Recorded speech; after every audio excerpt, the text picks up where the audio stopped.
May bayad nga ba yung magpa-check up ng aircon? Merong bayad nga ba? Alamin natin.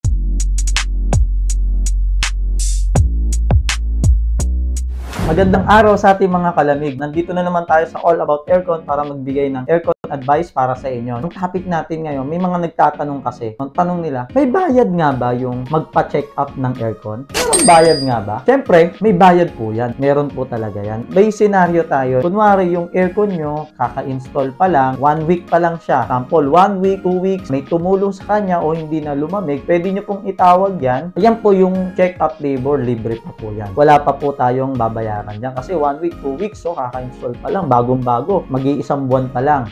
Nagkaroon na kagad ng problema. So, babalikan po yan ng walang bayad sa pag-transpo, walang bayad po sa check-up fee. Pero, pagdating naman po, umabot na ng 2 months, umabot na ng higit sa 3 buwan. So, paano naman po yung ganong senaryo? Pero, doon pa rin po yan, binili nyo sa pinagbilan nyo ng aircon. So, under warranty, yes, under warranty. Kunwari, hindi na naman lumamig after ng 3 months. Hindi siya lumamig, tinawag nyo sa company. So, pagka ganun po, libre po yung check-up fee labor. So, wala po kayong babayaran kasi under warranty, usually ang warranty naman, 5 years warranty sa compressor, 1 year warranty, part and service labor. Ngayon po, yung pag-transpo po ng tao, may babayaran po ba? Pag ang senaryo po is yung pa rin po yung problema, baka possible wala po kayong bayaran. Pero pagka tinawag nyo po, ang cost lang po is madumi lang yung filter o kaya dun lang sa remote setting. So magbabayad po kayo ng transportation fee. Pero yung labor po nyo, libre pa lang po yun kasi under warranty. Pero after 4 months naman, hindi na naman lumamig.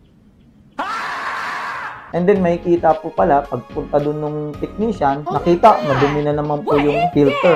So, pagka ganun po, sisingilin po kayo ng transportation fee. Pero yung check-up labor, wala po kayo babayaran doon. Paano naman ang senaryo? Kunwari naman, hindi naman sa kanila binili yung aircon, hindi na nila makita. So, nagpa-check up kami sa ibang company. So, pagka ganun po, may check-up labor po doon. Included na po. Magkano po yun? So, iba-iba po kasi per company. So, hindi ko na po babanggitin. Pero, dapat po talaga, may bayad po talaga yung check-up fee. Kasi yung manpower pa lang po, yung pagpunta dun, 3 pumupunta, 2, tapos yung gas, tapos yung ginamit nilang sasakyan, or kung nakamotor sila, so binabayaran po yun. Yung iba naman po, ang ginagawa naman, libre naman po siya, pero deductible lang po yun. Kunwari, magbabayad lang kayo sa simula, nagpa-check up kayo, pero pagka repair na po, i-deduct po siya dun sa repair price. Yung iba po ganon, yung iba naman po hindi. May mga ganon pong mga company. So yun lang, ang tanong nyo kung may bayad nga ba? Yes, may bayad po yan. So yun lang, for more aircon advice, just follow on our YouTube and Facebook, All About Aircon. Thanks and God bless sa inyo mga kalamig.